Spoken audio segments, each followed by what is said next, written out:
Welcome to this celebration of the life of the great Brazilian composer Villa-Lobos.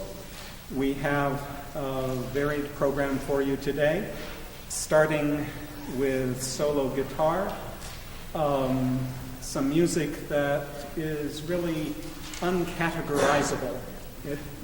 The preludes don't fit into any of our normal little boxes of being classical, romantic, impressionistic, 20th century. They are simply music for guitar, and very original and very Villa-Lobos.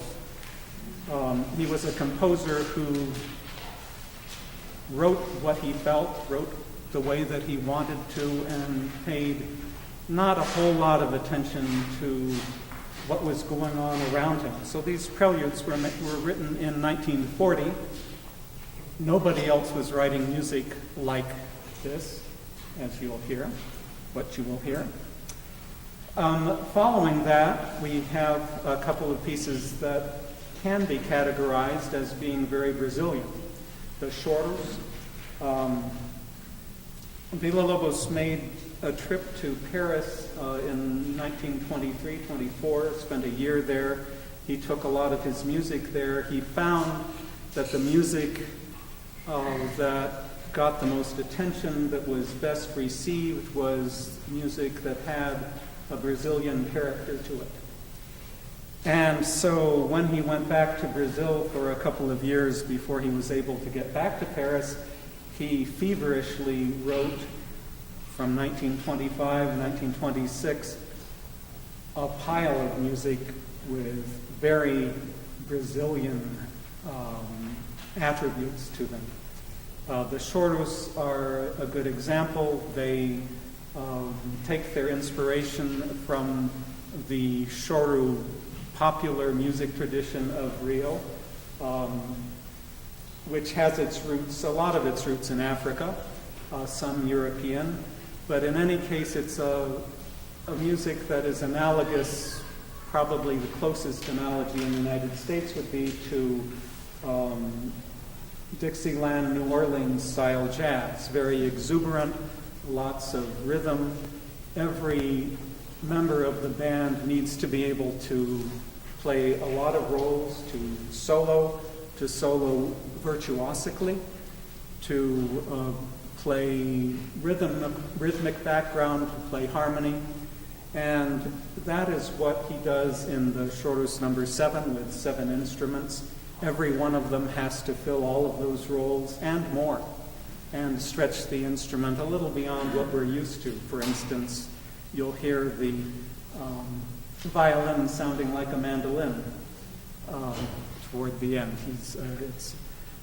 And then there are combinations of instruments that create sounds that are really quite unusual.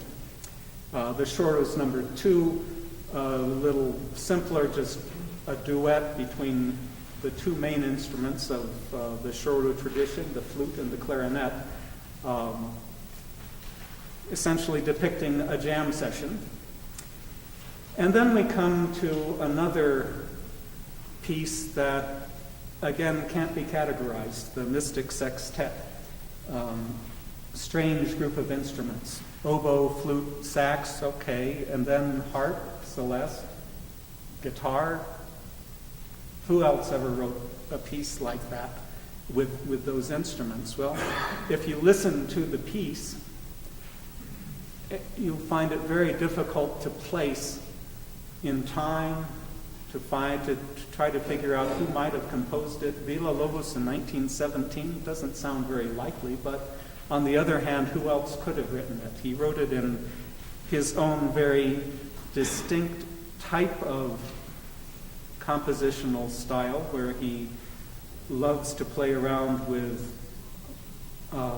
timbre, moving a theme from one instrument to another almost seamlessly, so that there is this constant shift of tone color.